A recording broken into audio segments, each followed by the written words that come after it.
Jeff Mendez, welcome to the show. It's a pleasure having you here, man. Seriously. Yeah, of course. Thanks for having me. Glad to be here. Yeah, we were just at my buddy Gage Ewer's event, and I've had this guy on my top 3 for mentors for a while now. And Jeff is unique in his experience doing business at scale, specifically with sales. So right in my niche with my audience, and but specifically with door to door, you're one of the best that I've been able to get to know. And so it is a huge privilege for me. And I was telling you before the show, there's 2 routes I could take this show. One is for my audience, like generalized question I think would be good. And then one is what's best for me. For sure. And I'm doing the selfish route on this one. By default, it's going to be what's best for your audience. Yeah. And that's how it should be. Yeah. So, for me, the shows that are rehearsed and, premeditated are the ones that don't really hit. Yeah. I like it when it's authentic, it's real. That's where the real stuff comes through. I love it. So we were talking about my business, Sparta Solar, based out in Utah. We've dialed in a lot of the leadership here, the system structure, culture. It's gotten a lot better. And we've been through a lot of different adversity, good and bad. And now, I was talking to you about scaling and expanding the company, and how we failed going to Arizona, California, and some of these leaders, I recognized patterns. They didn't have the same conviction in solar, and there's other things as well. But when it comes to expansion, generally speaking, what has to be true inside my org before I expand to other markets? The chokehold of your business, it's the psychology or lack thereof of your business leadership. So it's people first. It's got to be the leader. It's not solar. It's not the tax credits. It's not the BBB. It's, do I have that right person in charge that can actually command that market? And can I keep doing what's required of me at HQ? And can that individual or individuals in California, Arizona, wherever, can they go handle all the recruiting, the training, the market expansion? Can they deal with all the headaches? Can they deal with everything that's going to come their way? Being a leader, it's escaping 1,000+ deaths. Are they vetted? Are they going to be battle tested? Can they do the knife fight? So you just have to know that who you have is ready and equipped to be able to expand with you. That way you can multiply Sparta.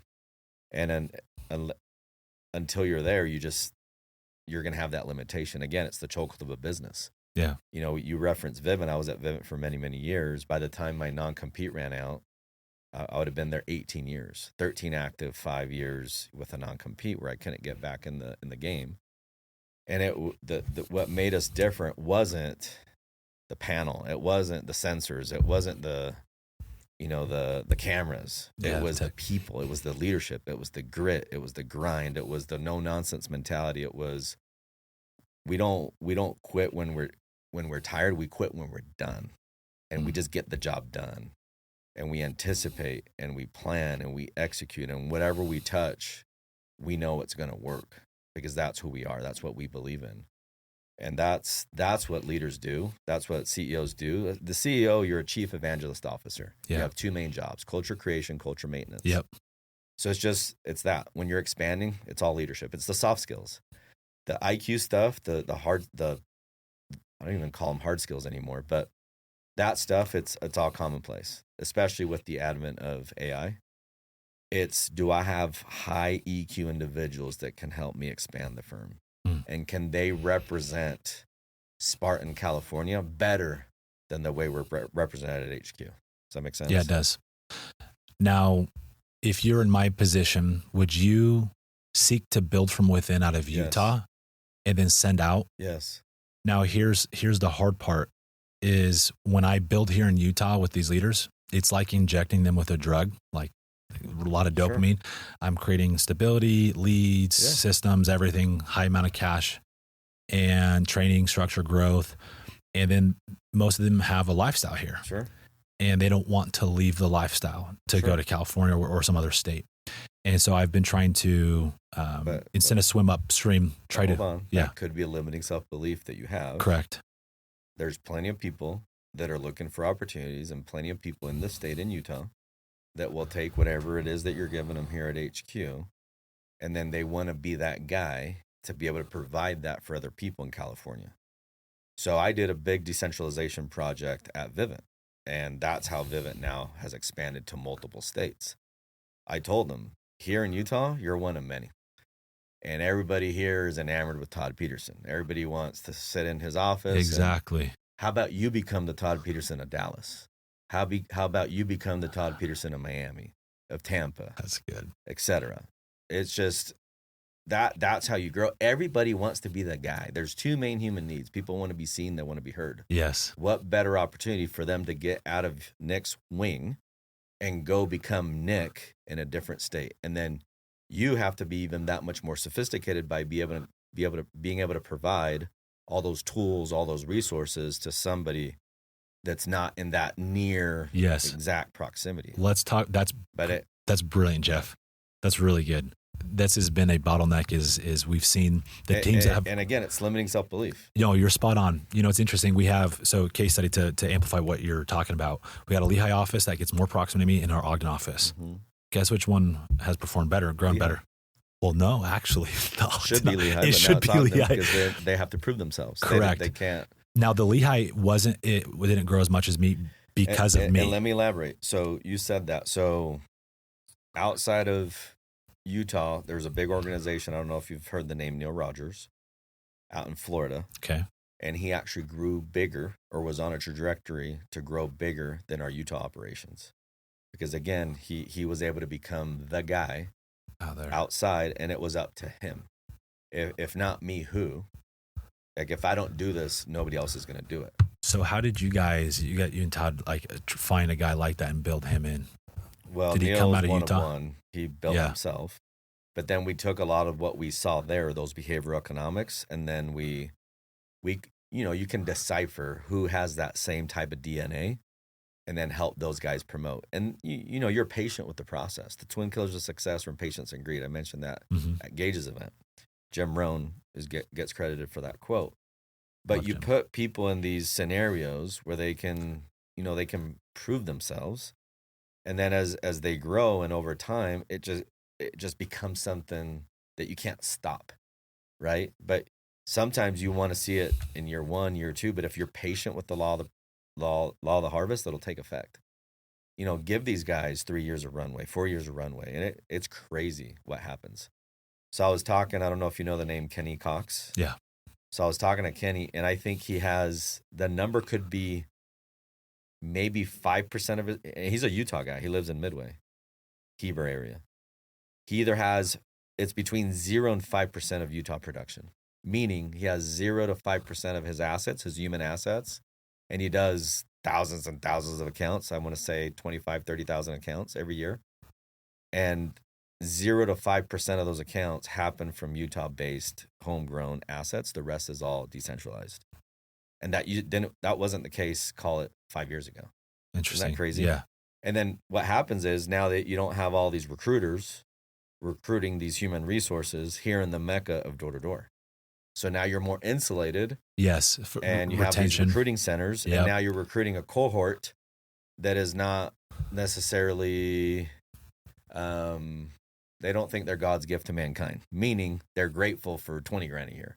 They're grateful for 30 grand a year. Yeah, exactly. Yeah. Here in the Mecca, quite often, at least when I was still in the game, you'd have this rookie kid that says, "Yeah, I need a signing bonus for $100,000." Yeah. That doesn't exist outside of here. Yeah. So all those little pros that come with the territory. 100%. I love that. Okay, if you were me and you're trying to decentralize and expand, how would you operate in your first 30 days? Like, what would be your first couple moves? Watching my people and having an inventory of who could be that person to be my tip of the spear, if you will. Let's define that person then. Yeah. Because you mentioned this DNA. What lead from the front, responsible. I don't need to call him in the morning or text I have a guy. Well, I want to keep names away, but I have a guy in my business, really good friend of mine.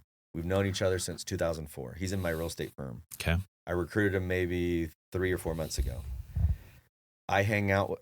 We're in the same office. I hang out with him less now than I did before he worked with me, because he's so relentless in the pursuit of success. Does that make sense? Yeah. Like, I want somebody like that. I want somebody that's like, holy cow, this guy is just nonstop, versus having to nudge him Yeah. or use the stick, right? So That's what I look for. one of my limiting beliefs, I'll say, is those guys that are relentless, that are hungry like that, they're all running their own business. It's a limiting self-belief. I know it is. So sell me. And I've always been really good at finding people better than me because I'm not scared. Like I want people to be, and people know that. I want people around me to be better, and I'll tell them, hey, you're way better at me than this. I know that I'm not all things to all people. I know what I'm really good at, and I know where I need to delegate, and I know where I need help. And I'm very open with that. And I think that helps me create really good teams, and it helps me produce really good leaders around me. Yeah, if you don't need to be the guy, you will find guys that will be around you that will be like the friend I just mentioned. Yeah, if that makes sense. Yeah, that makes sense. And then, I'm always looking at what I'm saying in my head. If you get in your head, you're dead. And unpacking what is a limiting self-belief that I allowed in my DNA, and what is something that is true. Yeah, right? Because it's a lie. Yeah. So, yeah, there's a lot of lies that you're being told. There's a lot of limiting self-beliefs that you believe in currently. Yeah. What I would do is make a list of put out in front all of me. the limiting self-beliefs that you have, and then figure out a way to extract those out of your DNA, and then insert abundant self-beliefs that will help you rise to the occasion. And then you'll find what you're looking for. Yeah, and listen, there's not everybody wants to be a business owner. There's a lot of, you're spot on. Yeah, sometimes it ain't fun, and quite often business owners are the last ones to eat. Yeah. Okay. When I met Todd Peterson, he lived in a rental house. Yeah. And he was driving a really old pickup truck. My house was way nicer than his, and my cars were way nicer than his. And I didn't have a salary, but my commission check, my annual earnings were way higher than his. But he was patient, and he owned the cap table, a big portion of it. So when we had the liquidity event, he was able to, harvest his hard work and his discipline to be able to wait for something better. So the guys are out there, and there's tons of guys that, that you can put in those positions, like an unlimited amount of guys.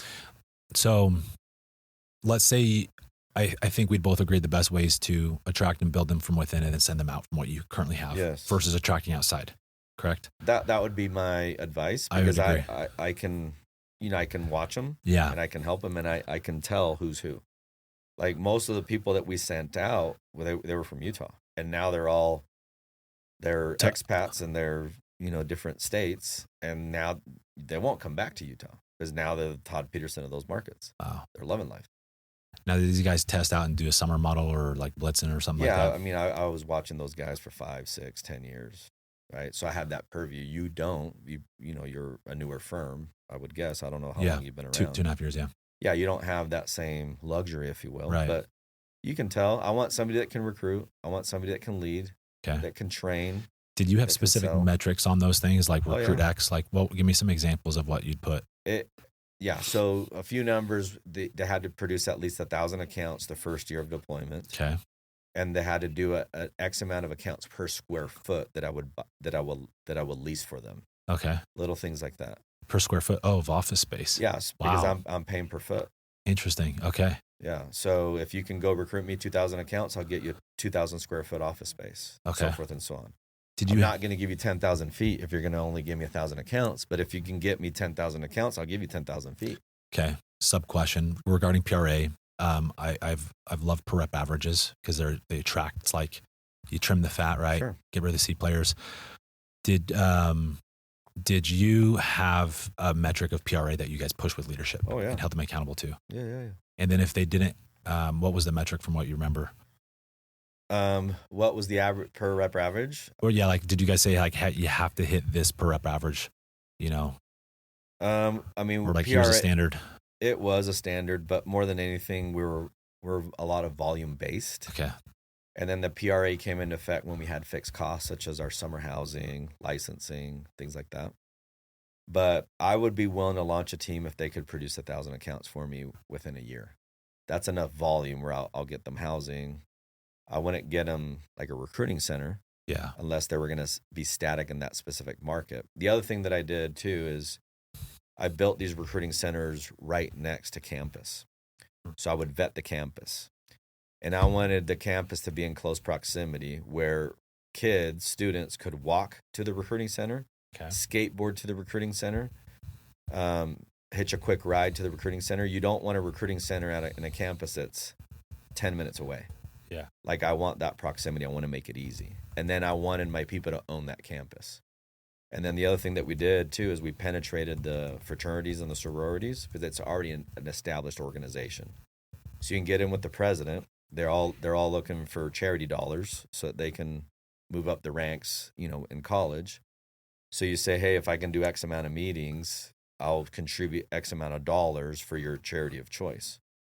And we just recruited lights out through all those fraternities. And then every year, guess what? There's a new cohort of frat brothers and sorority sisters that you can go present to. So it was just that cycle. And then we'd get on campus, we'd pay, the Career Services Center to let us be on campus. And we were just a static fixture right there on campus. I mean, at LSU, for the football, everybody had to walk in front of my building to get to the stadium. So we would do, we would do so proximity's big. Yeah, we did all like barbecue, whatever, and everybody knew who we were. I was just up at Rexburg recruiting with a guy up there, but it went well, and we had some different offices options, and there are some that are very close to campus, very, very close, that were it was pretty horrible office compared to some nicer places, and I thought this would probably be the best move, even if we had to put rental budget to get that proximity, within 2 minutes walking distance. And, my advice to you is go get production going in California. Yep. Get revenue. Okay. Sales is a cure-all. Yep. And then over time, when you want to be in that specific market, then invest in a recruiting center. And that can be your correlation meeting center. There you go. It can be a multi-purpose building. For me, in this phase, I think it can make sense either way. I haven't gone out there to go do it myself, but I'm at a point where I'm down to go do it. Just go take the bull by the horns, go blitz, go run the office out there and start pulling guys in and attracting and building that way. Is there a better way, or would you recommend doing that? I think it's great. Okay. Again, I told you at the beginning, I'm not an absolutist. Yeah. But yeah, I tested it. Like I went to multiple markets. I was able to, find guys in those specific markets that would lead. I mean, we had a recruiting center in El Paso, Texas. You know what I mean? Wow. Weird. Sorry, El Paso, but different places that you would never consider. Right. I love that, Jeff. And that's how Vivint's grown. That's how Vivint has really flourished, because you can only do so much here in the Mecca, right? Right. And then every morning you wake up wondering, okay, are my guys meeting with company X, Y, or Z? Yeah, exactly. So the end goal is you're more insulated. So your end goal is to you attract a lot of these guys, but then build them and send them out to these markets. Well, I mean, I guessed wrong. I said Lehigh because I thought that's how you were taking me. But I'm not surprised that it's Ogden, because Ogden, now that guy, I don't know who it is, but that guy now has to be Nick. Exactly. He cares more. Exactly. So, if you're here, people are going to follow you because you're the alpha here. But if they're the alpha there, I mean, it's going to work for you. Yeah. So I've realized this importance of kind of in a healthy way of segregation, like separation in delegation complete. Another example. Please. Kids. So if I tell my 25-year-old, hey, you should go do this, or you need to do this, what's going to happen? They ain't going to do it. Yeah. But if people commit to whatever they create, right? So co-create it. Let them create it. Like you guide without them really knowing. The Declaration of Independence, 56 autographs. Why? So everybody was committed. It was their creation. If it was only one autograph, John Hancock, the most recognized autograph on there, it would have been a one-man band. And we probably wouldn't be free today, right? Wild. But all 56 put their autographs on the parchment, so they all owned it. Make sense? Yeah, it does. So have your people own it. That's your market. You own it, and you give them the tools. Okay. And then you can't micromanage, because micromanage is death. You create systems. You don't you don't manage people. You don't manage people. You lead people, and you manage the system. Yeah, makes sense. What if you're going out to a new market? What 3 to 5 people are a must for solar to launch? Like what roles? Yeah, for solar. Mm-hmm. let me make sure. Okay, are we talking sales? Are we talking Sales, the full? sales, yeah, just sales. So if you're I mean, launching as a dealer, I would say one person.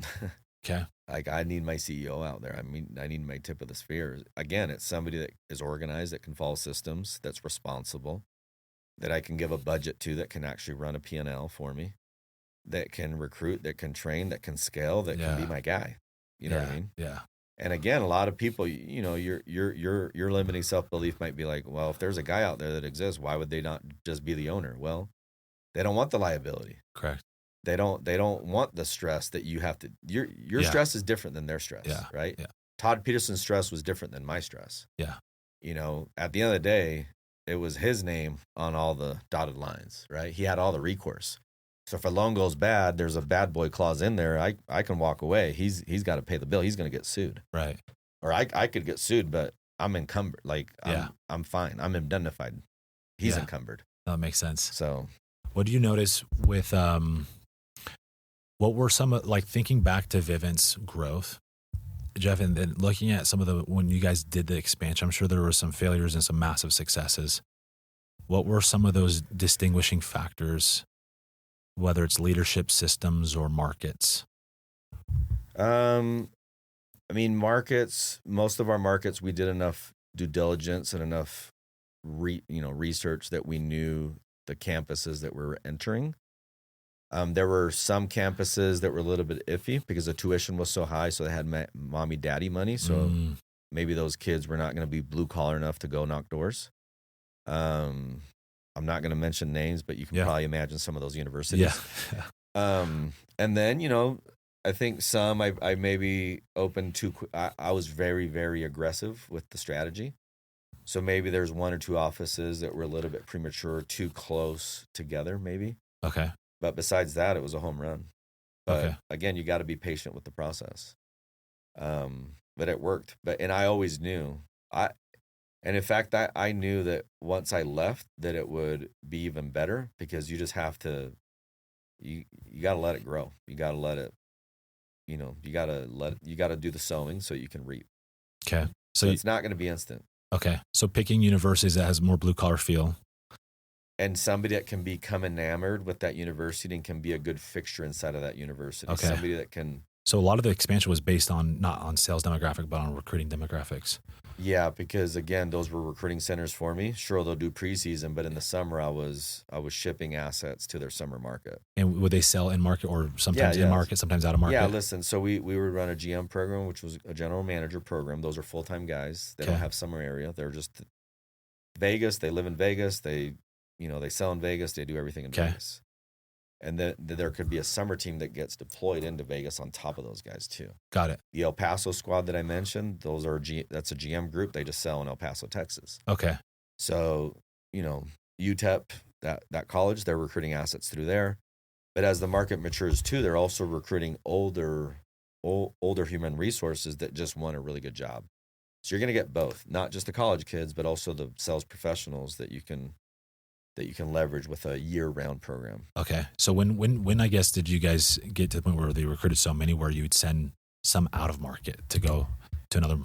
All the time, because the way it worked for us is we would produce more in the compressed summer than we would on a year-round model.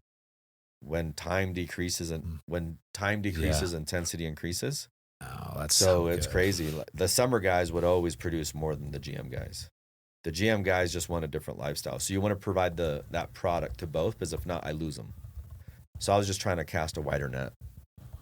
And some guys were like, Mendez, I can't do the summer model anymore. It's a strain on my family. I don't want to lose those guys. So you do that. I lost them to myself. I lost them to my GM program. Interesting. So I ran the parallel programs. So I've been so fixated on in market for. By the way, that's explore and exploit. Exactly. Yeah, that's spot on. So I've been pure on this like exploitive in market selling, and I'm now starting to step away from that. Obviously, blitzing California, and because of the consistency, the routines, the schedule, the stability it provides.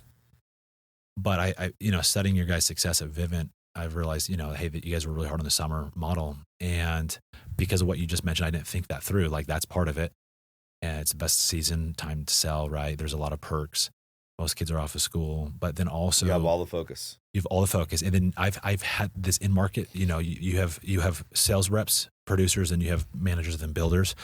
Like any CEO wants to get your people to builders, recruit, sell, do everything.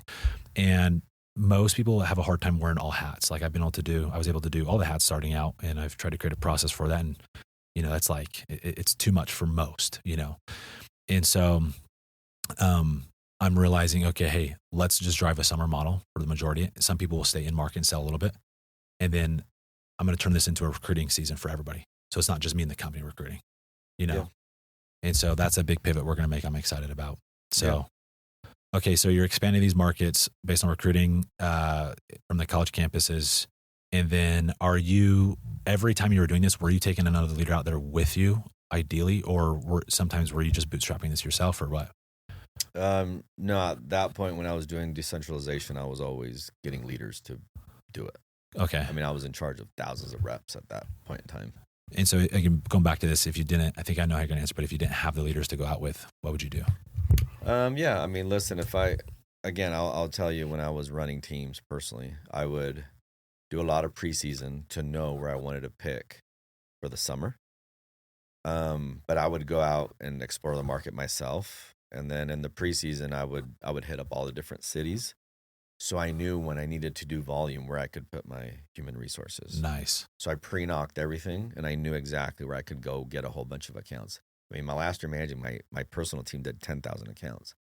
So I needed to be able to place these guys in, markets where I could get that volume that I knew I could produce. So you went out there and tested yourself. Yeah. And then, some guys, wanted to go knock preseason outside of their market. I'm like, I'm going to go knock preseason in my market so I understand my market. I'm not worried about running out of hood. Yeah. I'd rather know, all the nuances of these neighborhoods I'm working in. And I want to get my licensing done now. And the best way to do licensing is in the preseason. Because in the summer, it's just go time. Yeah. Like our summers were relentless. I don't think they allow guys to knock as late as we did, but we would knock till midnight. Wow. 10:30 was like early. Jeez. I'm telling you. That was just me at it. But my guys had to be on their first door by 2 on a weekday, Monday through Friday. Okay. 2 at the very latest. By the time you get dropped off, the whole nine. But, they were getting off the doors at 11:30 at night, every night. And then on Saturdays, you had to be on your first door at 9 a.m. And you couldn't get off the doors till 10:30. How'd you guys instill that culture from accountability? Like if people didn't fall through on that? Leadership. What'd you do? Again, it's systems. So you do incentives, you do pay scales, you do competitions, you do a sports center type thing where if you're a hard worker and high producer, you get recognized. If not, you're nowhere to be found. I did things on my team that starting in June, if you didn't produce at least 3 installs a week, you had to interview with me on Sunday. Oh, nice. I gave you a 1-week trial, and if you couldn't get 3 that following week, you had to pack up and go home. So you helped through that. I love it. Oh, yeah. We're starting to do that whole line. Again, it's cliche, but you're only as strong as your weakest link. I didn't want to have designated baglers. Yeah. I wanted to go through my numbers board and 2, 3, 4, 5, 8, whatever. If there was a bagel, it's like, oh my gosh. So I got rid of all those designated baglers. And then what would happen is people would hear about what we were doing, and I would get people from other companies to join my team midsummer. And I had space for them because I was getting rid of non-producers. Smart. And it's crazy, but these guys, when I would send them home, they would cry. I'm like, hey, this team is too elite for you to be. It's too much pressure, and you can't handle it. You've proven that to me. Wow. I said, now, if I'm not training you the right way, you need to tell me right here, right now, and I'll up my game. But I feel like I'm training you the right way, so this is on you. I've done everything I can in my power. Nice. Like, I want you to be here, but I can't want it more than you. And you don't want to be here because you're not producing at least 3 accounts. Love that. So yeah, it's a brilliant. We've seen the same phenomenon. I've identified exactly what an A player, B player, and C player is by volume for solar in my market, and I've decided to cut all C players. Yep. So defined by 2 deals a month or less. Yep. And we used to justify every time, like, oh, we keep this person. Now it's like hard line. Yeah, like they know the expectation. We cut. We pip them. And for me, I've always had the law of abundance. I don't believe in. I believe scarcity is the world's biggest lie. Yeah. So for me, it's So no come. It's just there's so many resources out there that it'll come. And when talking about it is one thing, but when you're about it, when you do it, it's another thing. And when people realize, oh, this guy is a doer, and he actually follows through, it's like, oh, I want to be a part of this. I love that. There's very few elite teams out there. Like, people want to be a part of a championship team, and we created a championship culture. Talking about that culture, I actually have a specific question on this I want to hit. So, what was the real driver of Vivint's culture beyond what people saw? What was the real driver of Vivint's culture beyond what people saw? Like, if you had to give like the real sauce behind the quote unquote iconic Kool-Aid that you guys had. I mean, it's a simple answer. It was just real. It wasn't fabricated. It wasn't just hype. It was real. When you say real, like you're talking about like showing the 1099s, like the real. Not even that. I mean, money. It's a byproduct. We cared about winning. We cared about dominating. We cared about working hard. Like, it was cool to work your tail off. It wasn't cool to be like such a good sales guy that you only had to work 2 hours a day and you got accounts. Yeah, nobody took pride in that. Luckily, there was a lot of farmers that joined Vivint in the early days. Potato farmer guys from Idaho. Todd Peterson's from Idaho Falls. So it's just that hard work culture. Me being from Puerto Rico, I'm not going to leave the island and come to Utah and not work my tail off. Like, if I'm going to chill out, I'm going to chill out on the beach. So for me, I loved hard work. I love bleeding it out. I love the knife fight. Yeah. I love just being exhausted, and that was the real culture. And when you have enough leaders doing that, like, it permeates. It's real. We recruited hard too. Like, if I had, it was insane actually. If I would have a guy text me at midnight, "Hey, some of my guys are thinking about leaving. They're shopping." I'm like, "Get them to my house right now." I'd be meeting with guys at 1 a.m. Yeah, and you learn it from him. My recruiting process, I was done like at 6 a.m. We're meeting all night long. It was dark, and then I'm walking out of his house and the sun's coming up. So just a lot of hard work. But we knew that there's times and seasons for everything, because look at us now. Like, now, if I don't want to work, I don't have to, because I paid the price to avoid the cost. Yeah. And you just have to realize that there's times and seasons for everything, and whatever you do, you got to be all in. Like, as simple as that might sound, but truly all in. Not just saying I'm all in, not just hype, not just the logo, not just the saying, but it's real. And I mean,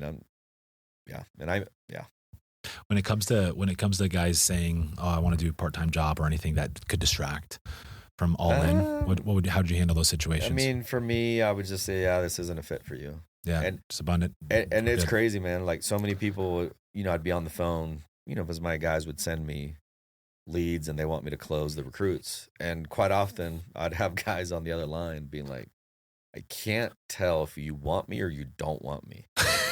You know what I mean? But I did it by design, because again, I have no fear of loss. Yeah. Like, and I would tell people, this is a lot of work, and I don't know if you can handle it. Yeah. Like, this is a freaking tough job, and that's what makes it beautiful. So if you can't work your tail off, if you can't be all in, don't even come to the meetings. Don't even come to the recruiting events. So you guys started with a bunch of farmers. Yeah. So I need to go back to those potato fields, huh? And guys like me that came from Puerto Rico, I guess. But just athletes that knew how to, earn their keep, that had practice on top of practice on top of practice, and we're on the road playing game, competing.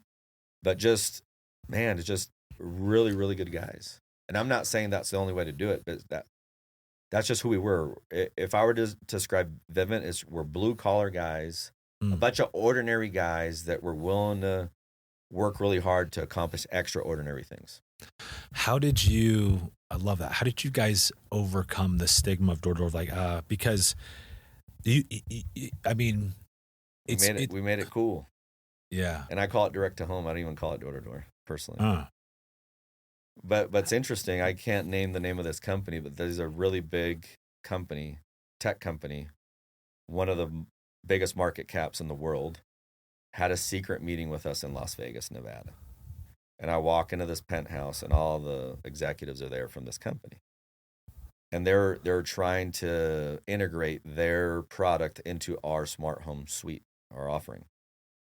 And you have all these really intelligent, high IQ individuals wanting to quiz me on our go-to-market strategy, direct to home.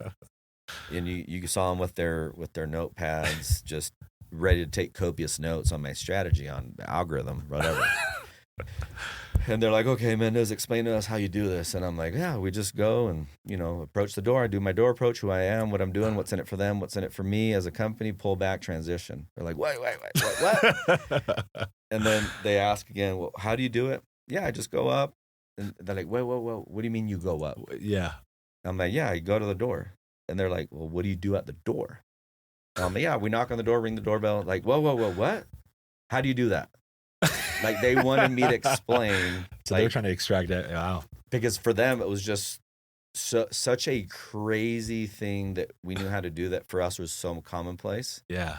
So what I'm getting at is we just worked hard, figured it out, and then we made door knocking cool. Like, these people from this company were like shocked that we had the human skill set, if you will, to be able to do that. Because they're like, how do you talk to a stranger? How do you engage with them? How do you get them to trust you? How do you get them to respond back? And in fact, Nick, when I was running my teams, I had magazines come visit me. So corporate would use me all the time for PR. And I would take people on the doors with me. And they would write articles. And they're like, I had no idea it was this elegant. I had no idea it was this beautiful. I had no idea of what you guys offer and how good you are and how you present and how the install works and all these different things. So I think for us, it was just, we made it beautiful. We made it elegant. We made it cool. Like, and corporate followed suit. Now, it wasn't always like that. When we did our acquisition with Blackstone, we had some Harvardites and Stanfordites that thought they were too cool for us, but they quickly learned. We took them on the doors and they got their teeth kicked in and they started respecting what we did. And then I think, you can tell that we're educated, like we understand business, and we took a lot of pride in that. So it wasn't just mere door knockers. Like, we understand a P&L, we understand a balance sheet, we understand statements of cash flow, we understand, net margins, we understand a CAC, we understand all those principles, and we have all this information. So when we're going to market, we're ready to do business, and the right business too. And then the cool thing is we had residual. So if we onboarded a proper account, we would get paid into perpetuity. Nice. So we wanted good, clean business. That's huge. So talking to a new rep or an experienced guy that's saying, hey, Jeff, door knocking's not for me, but he's got the skill set. He really wants to work there. Culturally, you can see him aligning. Maybe another guy wants him on the team. What do you say to those guys? Yeah, if it's not for you, it's not for you. Yeah, you just say we're good. Yeah, you're good. And then what happens there? It's that pullback. You lean out, they lean in. Yeah, they lean in. That pullback works wonders. Now they're like, whoa. Yeah. Like, I thought this was going to work. So you just reverse psychology. But it's true. Like, if you join, great. If you don't join, I don't care. We're good. Yeah. Because just like a door, like, I got a door here, I got a door there. There's plenty, bro. I don't need you. Yeah. It's like, you need me more than I need you type of mentality. I'm going to be elegant with it, but I'm not going to beg you to work. It's hard enough. Like, and I tell them, if I have to beg you to join here, we're dead. It's not going to work. You have to be enthused to be a part of this thing, because the first time you get told to F off on the door, you're going to quit. And if you have high quit in you, and if you don't think this is for you, then you shouldn't join. Now, if you want to go do a preseason trip and go test it out, then go for it. But I can't invest in you unless you're willing to invest in yourself. But you got to go on one of these trips. Love that. Then we'll talk. And I listen, and even with my teams, I said 80-20 rule, guys. Pareto principle, I believe in it. Yeah, same. So don't get offended if I'm not spending too much time with you. I have car group leaders 100%. And other assistant managers that will help you. I need to spend time with the upper echelon. Amen. Because those guys quite often get ignored. Are you guys cool with that? And they're all cool with it. I said, you guys have me in correlation meetings. You guys have me, on one-on-ones, but I can't be knocking with you guys training how to do this thing. I can't. I need to be with my top guys so they can then take you guys and help you guys out. And the other thing I did, in my opinion, really well is I was always building teams. So let's say that this is the year 2026. Yeah. I'm already building 2028, 2029. How so? I'm already identifying who the leaders are. I'm already trying to help them build their recruits. Even if they're from a new rep or something. 100%. Okay, let's talk about, we talked about that DNA a little bit. Yeah. So what are the defining factors? Did you have numbers, metrics they hit? Well, let me unpack this one for you. So let's say I have my assistant managers, my co-managers, whatever. They're already on a trajectory. But who's next? My car group leaders. It was them driving the car and then 3 guys that they would have to drop off, pick up, hand out area 2, text if they had a question. I would grab a huge team. I had 100 plus guys, and I would make a lot of mini teams. And then I would tell that car group leader that didn't have the title of assistant manager, co-manager, sales manager, et cetera. I said, do you want to run a team one day and make override and have, and have like a really good trajectory here at Vivint? Oh yeah. Well, the best time to recruit is now. Now you have to wear that sales manager hat. These 3 guys that I put in your car group, they can be your guys if you earn their business. Those are my recruits, but I'll give them to you if you can earn their business. How do you earn their business? You answer all their questions. You lead from the front. You make sure they're taken care of. And then when they have a choice of which team they want to go on, if they mention your name, they're yours. They're like, really? Yeah. And then you can start stacking on that. I want you to text all your friends back home. I want you to, post wherever you need to post and let people know that you're in business so you can start building your team now. Next year, I want you to have 10 people. And then the following year, I want you to have 20 and you can start running your own team. And then you talk to them, let's say they don't execute. How do you come back to that person? They're going to execute. They're going to execute? Yeah. What do you think the difference is then on how you deliver They that? want it. It's desire, right? And then I give them a framework. I have a system for them where they can be successful, and I'm helping them. I said, leverage me. My system's doing all the licensing. I'm doing all the training.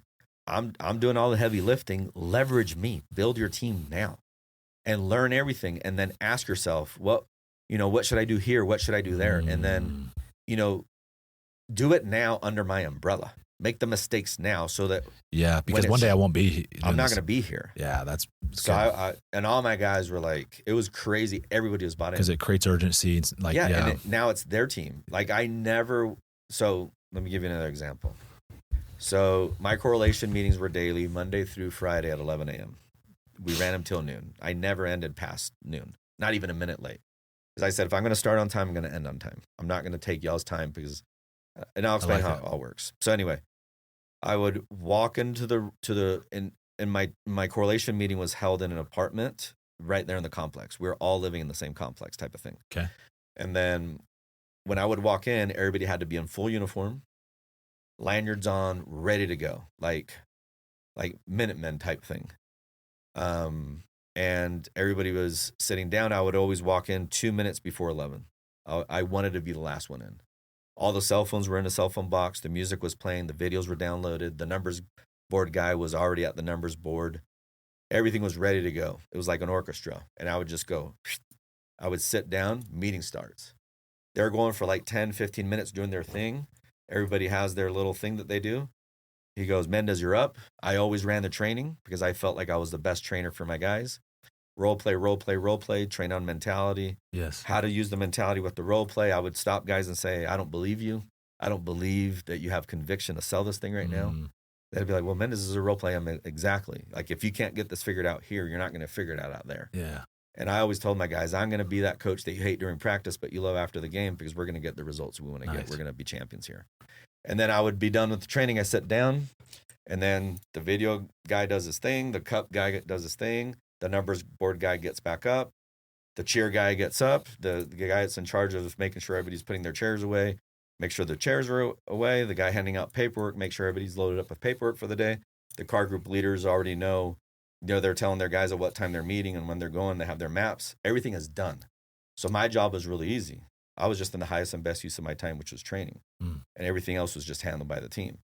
If anybody was ever late, I never had to say anything. Team members would be like, hey, you're late. Sit on the wall. 2 minutes. You were 2 minutes late. I'm watching you. Go. Hey, why is your phone not in the box? I never said anything. None of that stuff.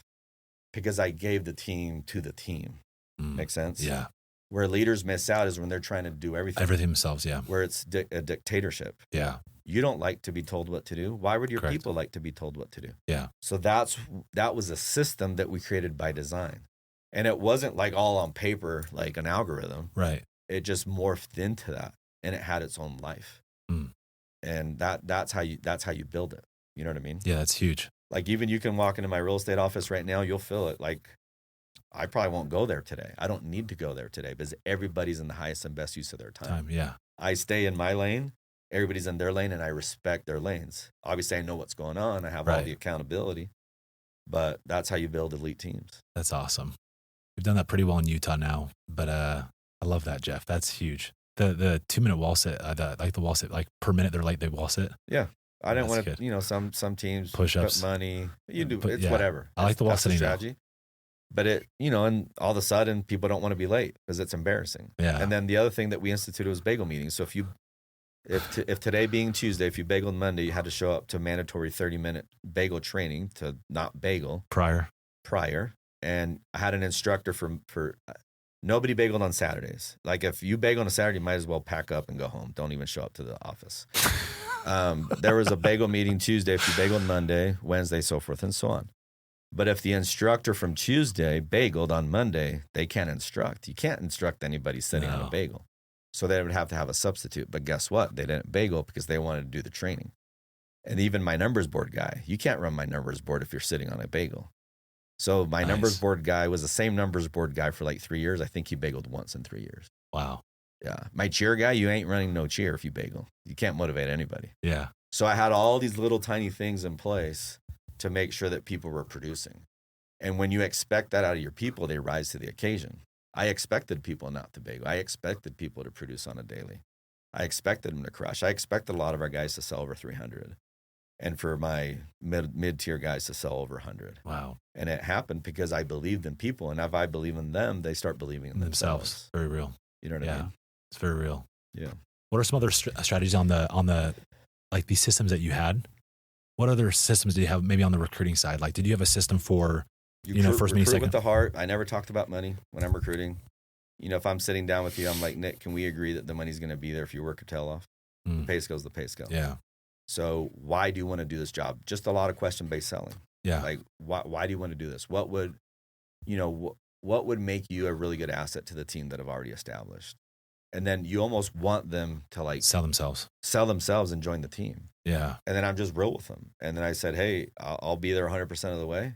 This ain't going to be easy, but it's going to be worth it. So if you're willing to work your tail off, if you're willing to do the knife fight, if you're willing to do this for 5+ years, because I don't want a one and done, that's not me. I'm not going to invest in you if you're only here with me 1 year. But if you want to do this for the long haul, let's go. So you get them commitment on the long term. That's different. That's amazing. But verbally say, hey, I want this. It's like, why would you do this if you're not going to do this for the long run? That's amazing. That's like gold, Jeff. Year one, you're just learning. Yeah. You don't really start compounding till years 2, 3, 4, and 5.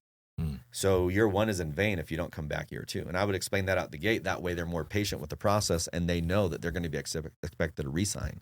Did you have like a meeting 1, getting to know them, what they want, like, and then meeting 2 was something else? Yeah, all the time. And I'm not like, I don't like one-on-ones. I like coaching by CBWA, coaching by walking around. I like organic. I'll be in my car. I'll start calling, hey, how you feeling? How you doing? What's up? What's going on? Nice. That way it's not like, so rehearsed and weird and awkward. Yeah. You know what I mean? Oh, that's interesting. I mean, you saw me presenting. I had slides at Gage's event. I ended up using 25% of the slides. I like that. But I was going to say something else regarding that. But yeah, it's got to be. Oh, the other thing that I did that worked really well for me is I had area assigned to me one time in the summer. Okay. After that, I didn't have area assigned to me. I would only re-knock behind my guys. That way they could never blame me for poaching hood. Make sense? Mm-hmm. And I wanted to be close to the office just in case anything happened. I wanted to get in my car quick or be in my area quick. I wanted to be able to get home quick. I didn't want to be in the freaking boonies like an hour away. I want to be 5-10 minutes away knocking. And if you guys were done with that stuff, give it to me. I don't care if it's been knocked 20 times. I'll go get deals on that stuff. Yeah. And you can never claim that I'm getting the best hood because I'm just re-knocking behind you. Like 2 days after you knocked it, I'm going to re-knock you. And guys respected that. But this is why I did it. Is if I was home like at 10:30, 11 o'clock, I could be in the parking lot when my guys were arriving. Nice. And then I would put my arm around them. I'd high five them. I'd be like, hey, I noticed you ran 2 credits. You didn't close any. Talk to me. What's going on? Like, how can I help you? And then I would get ready mentally for the following day for correlation because I knew real time what my guys were doing. On. Plus, if I would see them in the parking lot, I'd high five them, help them get their energy up so they wouldn't go to bed all frustrated. So nobody does this. That last touch. How do you do that in modern day when people don't go back to an office, put up their numbers? So they do that still with the summer program. Wow. I don't know. I don't know how I would do it. Yeah. I mean, I'd call them. I don't know. Yeah. I'd figure it out. But what's crazy is I could see that they're kind of like, yeah, I just couldn't figure that. Come to the office, let's do some role plays really quick. And I'd be till 1 a.m. Yeah. with my guys. And then one secret sauce for me too is my lead technician, like my operations guy, was really my co-manager. Like not by title, but by design. Because if we were like this, we could get it all done. And then I wanted to render service to him. He wanted to render service to me. So I told all my guys, if you guys freaking give me a deal that ain't closed and my freaking technicians have to close it for you guys, I'm going to put the sale in their damn name. Absolutely. So, and the technicians they loved it because like, wow, these accounts are so solid. These installs are so good. And I said, if there's any little nuances, like let's say that the husband was all about it and the wife wasn't, just say, Jerry's the one you probably want to talk to the most. The wife wasn't having it so much, so just beware. Or the motion sensor was really key, and I told him to put it in the living room. Don't switch it out because then the deal's not going to have that same oomph to it. So you had great tons amazing of feedback loop. Great feedback. Yeah, the feedback loop was very tight. I would talk up the techs, and then I would meet with them. I was done with my correlation meeting, and then I would go into their correlation meeting and train them on sales, on mentality, on how my guys operate so they knew. And then I would have my lead tech come into my meeting and train on how installs work, then allowed my guys to ask questions on the equipment and everything else so they were well trained. Make sense? Yeah. So it was like this. And then I would get with my lead tech and I would be like, this car group's going to do X today. This car group's going to do X. That way he knew what kind of firepower to assign to each area. Just perfect communication. Like I think I had the same tech for 2 years. I think I had one rip out in 2 years. Wild. So in this lead from the front management, I can tell you're proud of that. I know you guys at Vivint, didn't you have your managers do like 30 accounts, or your regionals do 30 accounts a year or something like that to kind of maintain so that? The sales managers need to do tons of accounts, like 200, 300, whatever. I was doing 300 personal. And then the regionals had a certain number of accounts that they had to do. Okay, how do you feel? Because I believe in the principle, and I've been pushing this in my company. My guys are all with it. Now, in solar, it's there's a lot of justification to get away from that because the closer setter model. Sure. And a lot of your leaders end up becoming the top closers, right? And the guys that run the office. And so that they eventually get so bogged down with appointments if they have good leadership that they're not knocking doors. And so we've embraced that, but said, hey, just when you can get any opportunity of no-shows, go out and shadow. Sure. And so what would you suggest in the solar model for that to leverage a lead from the front on a closer setter model when the top closers end up becoming so bogged down with appointments and they don't have time to go knock, right? Yeah.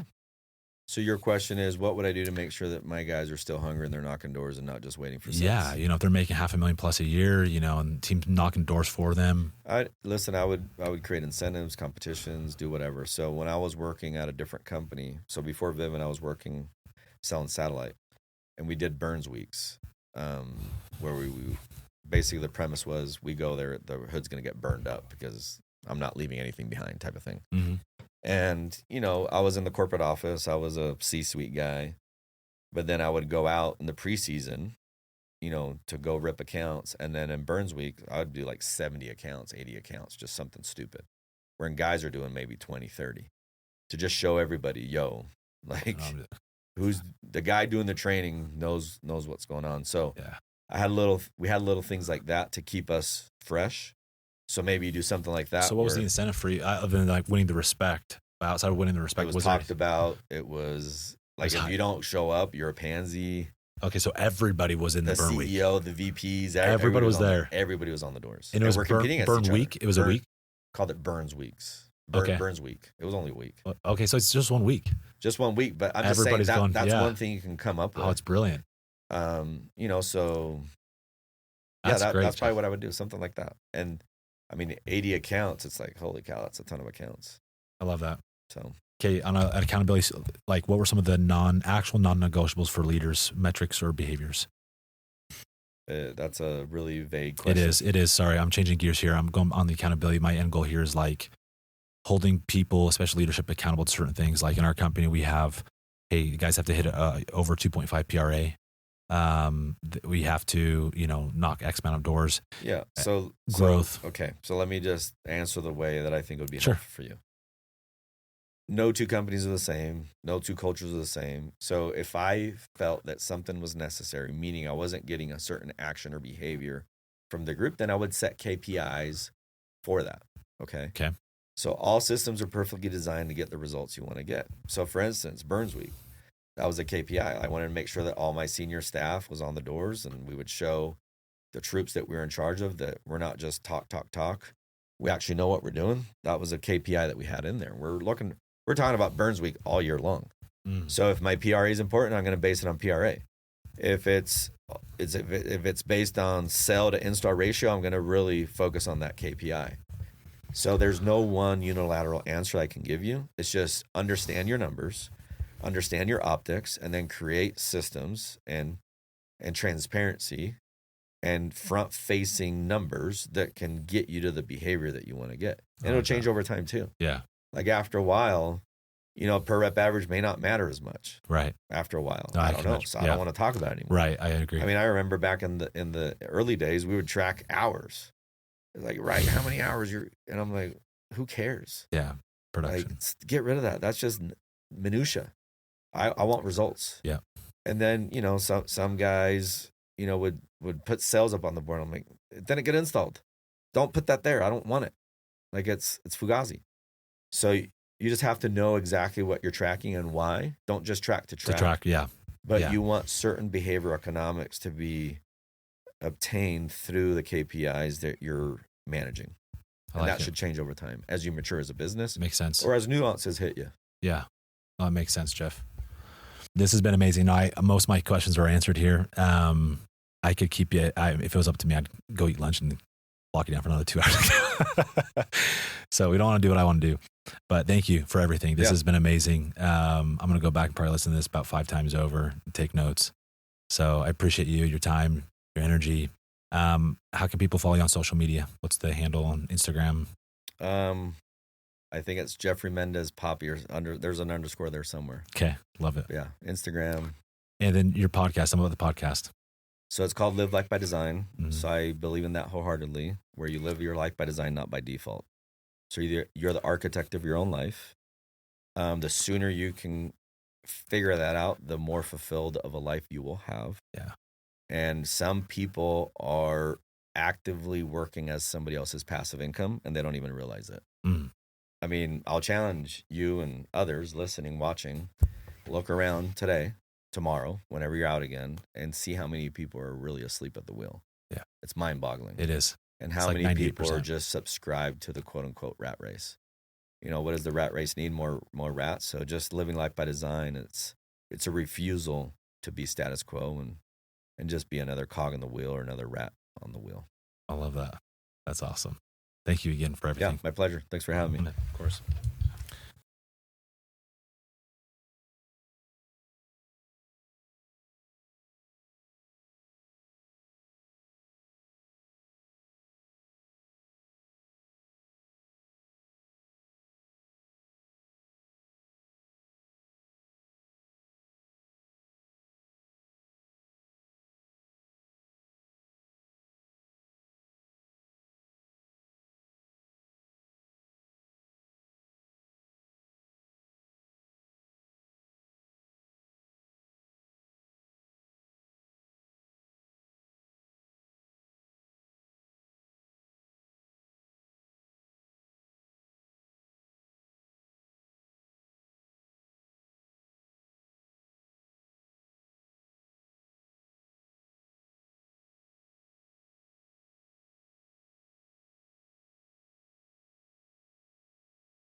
There's a lot of lies that you're being told. There's a lot of limiting self-beliefs that you believe in currently. Yeah. What I would do is make a list of Put out in front all of me. the limiting self-beliefs that you have, and then figure out a way to extract those out of your DNA, and then insert abundant self-beliefs that will help you rise to the occasion. And then you'll find what you're looking for. Yeah.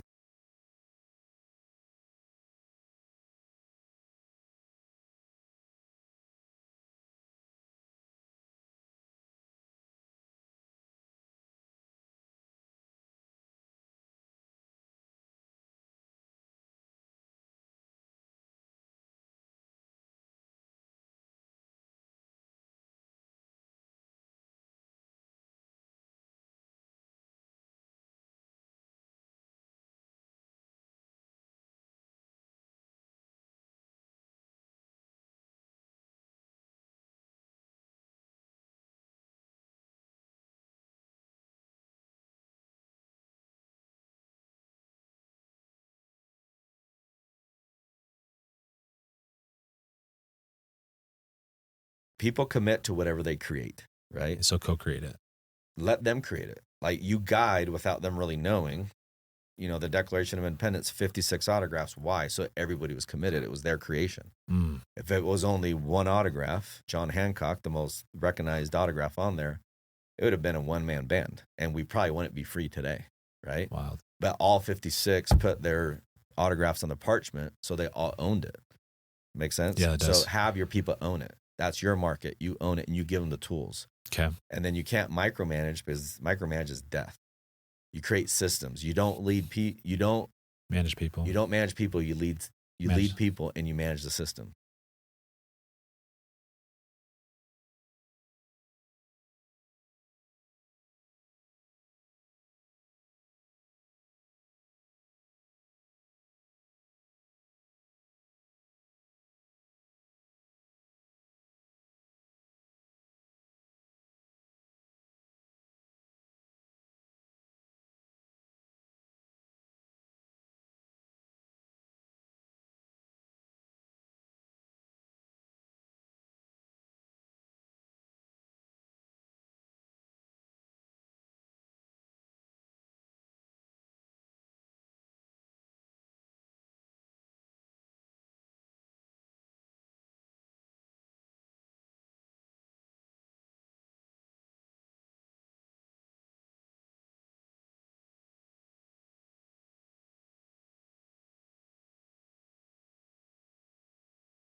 Yeah, I've always had the law of abundance. I don't believe in I believe scarcity is the world's biggest lie. Yeah. You know, so for me, it's, yeah. Someone will come. It's just, there's so many resources out there that it'll come. And, you know, when talking about it is one thing, but when you're about it, when you do it, it's another thing. And when people realize, oh, this guy is a doer, and he actually follows through, it's like, oh, I want to be a part of this. I love that. There's very few elite teams out there. Like, people want to be a part of a championship team, and we created a championship culture. Talking about that culture, I actually have a specific question on this I want to hit. So, what was the real driver of Vivint's culture beyond what people saw? What was the real driver of Vivint's culture beyond what people saw? Like, if you had to give like the real sauce behind the quote unquote iconic Kool-Aid that you guys had. I mean, it's a simple answer. It was just real. It wasn't fabricated. It wasn't just hype. It was real. When you say real, like you're talking about like showing the 1099s, like the real. Not even that. I mean, money. It's a byproduct. We cared about winning. We cared about dominating. We cared about working hard. Like, it was cool to work your tail off. It wasn't cool to be like such a good sales guy that you only had to work 2 hours a day and you got accounts. Yeah, nobody took pride in that. You know, luckily there was a lot of farmers that joined Vivint in the early days. Potato farmer guys from Idaho. Todd Peterson's from Idaho Falls. So it's just that hard work culture. You know, me being from Puerto Rico, I'm not going to leave the island and come to Utah and not work my tail off. Like, if I'm going to chill out, I'm going to chill out on the beach. So for me, I loved hard work. I love bleeding it out. I love the knife fight. Yeah. I love just being exhausted. And that was the real culture. And you know, when you have enough leaders doing that, like it permeates. It's real.